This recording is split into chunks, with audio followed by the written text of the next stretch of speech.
So Rockstar do have a really tricky situation here.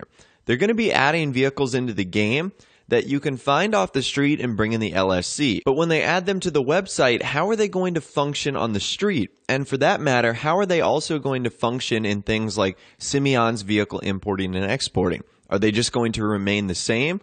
Or is Rockstar going to flag them so that you can no longer sell them or customize them in the Los Santos custom shop unless you buy them off the website? So I think it would be a little unfortunate if Rockstar messed with the vehicles the way they were in free mode, because then that would essentially make you buy this vehicle instead of finding it off the street. And then what Rockstar is doing is just eliminating options you have in free mode and sort of forcing your hand, even if it is only $60,000, to buy something that you might not necessarily want to. So hopefully that's not the case. The situation right now is pretty confusing, but I'm hoping soon, or at least within the next update, Rockstar clarify and we have more answers. Asti says, do you feel that Rockstar is overcharging for DLC items recently?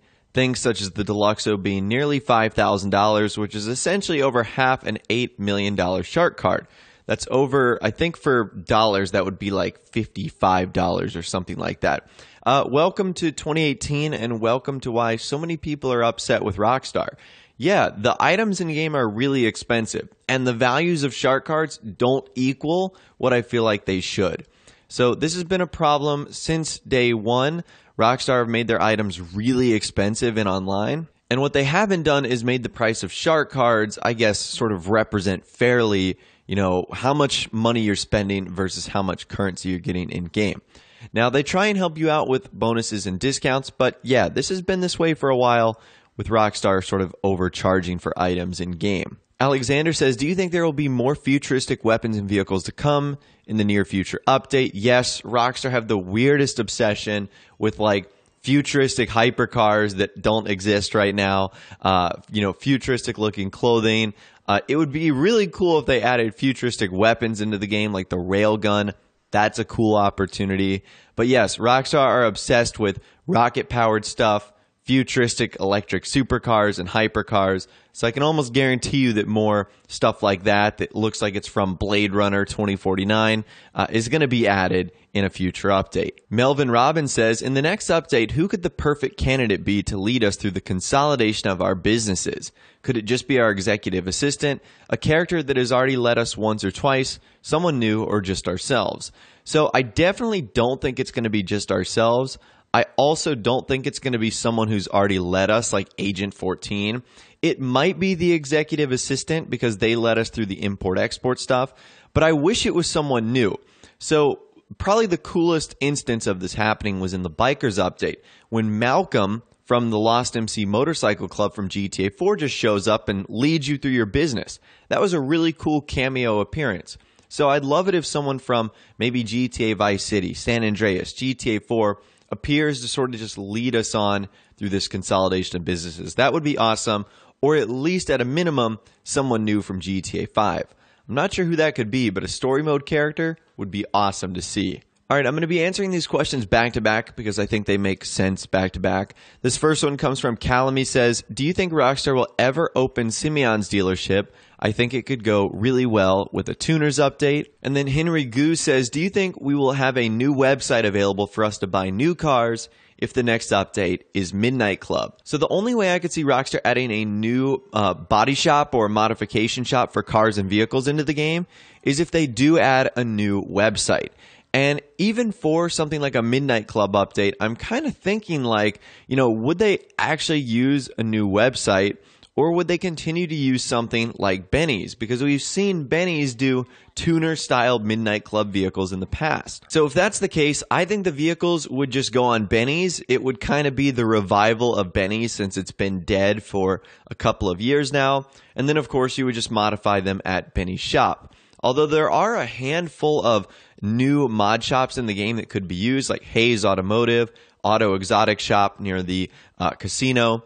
So there's plenty of opportunities for Rockstar to open up a new place, even Simeon's dealership, like what you said.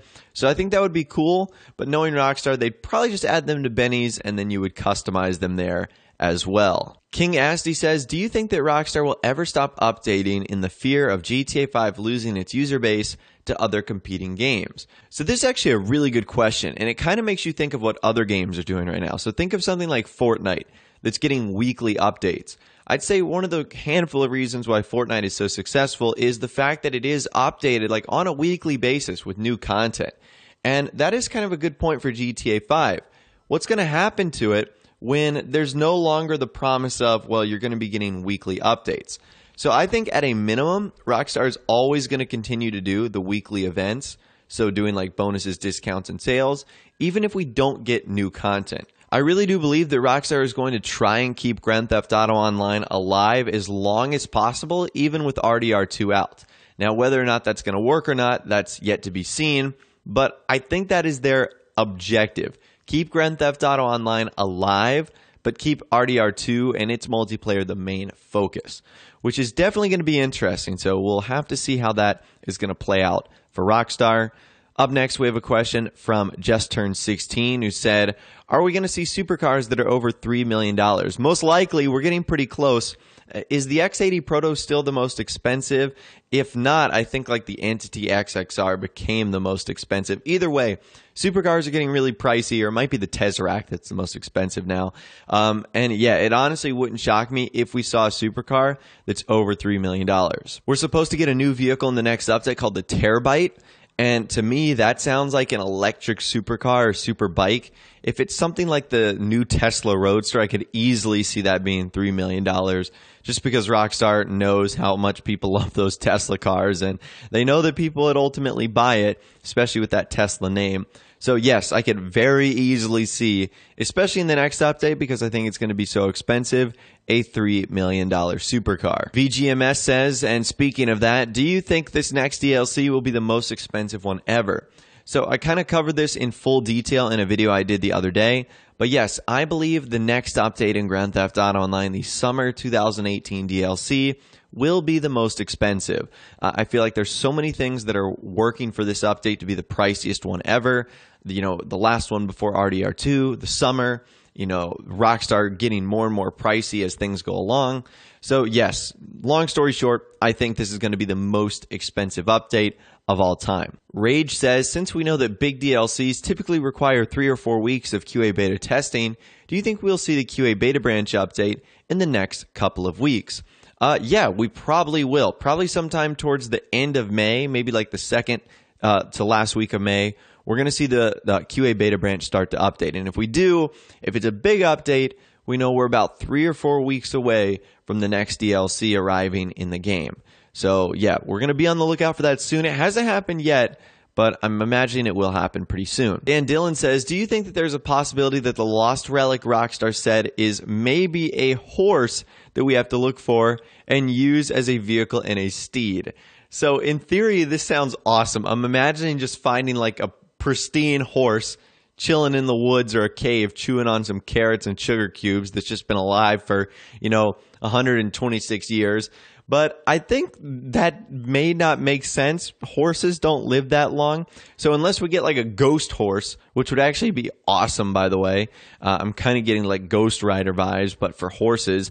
I think this lost relic is going to be either a weapon or an article of clothing, like John Marston's hat or a repeater rifle or something like that. I really think that's what the relic is going to be. That's what the new treasure hunt is probably going to have us looking for. Although a horse would be amazing. That would be the single coolest thing of all time if that's what Rockstar had us go find. Jason Eaton says, if they drip feed so many vehicles over the span of 2 to 3 months, will we see new missions, adversary modes, etc. in some of the skip weeks? So I'm pretty sure Jason is talking about the next update and how the massive drip feed is going to work. Of course, you know they're going to add new adversary modes into the game. You know they're going to add little knickknacks and free items to fill in those skip weeks if Rockstar continued to do that.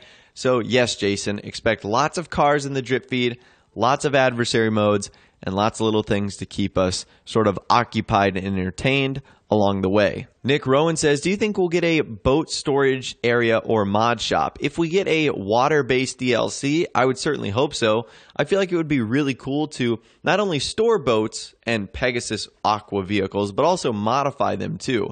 I feel like that would be amazing. It's sort of the final frontier we've really never yet fully explored. And the final question we're going to be talking about today comes from Nokashi, who says, would you like to see an option to export 6 cars with a truck, like in the mission Pac-Man, but of course getting paid money and maybe able to export more trucks if you have more associates?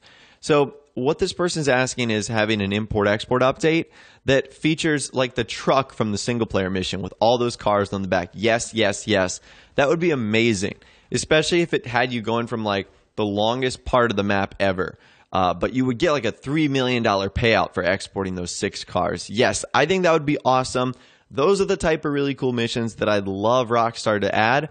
Hopefully they do that in this consolidation business DLC that, of course, import-export is going to be a part of. But anyways, that's all the questions I'm going to be answering in this week's Q&A video. Hopefully you guys did enjoy. As always, if you want to be featured in the next one, all you got to do is go in the description, follow me on Twitter, and just be sure to use that hashtag AskBoss, and you might find yourself featured in the next one.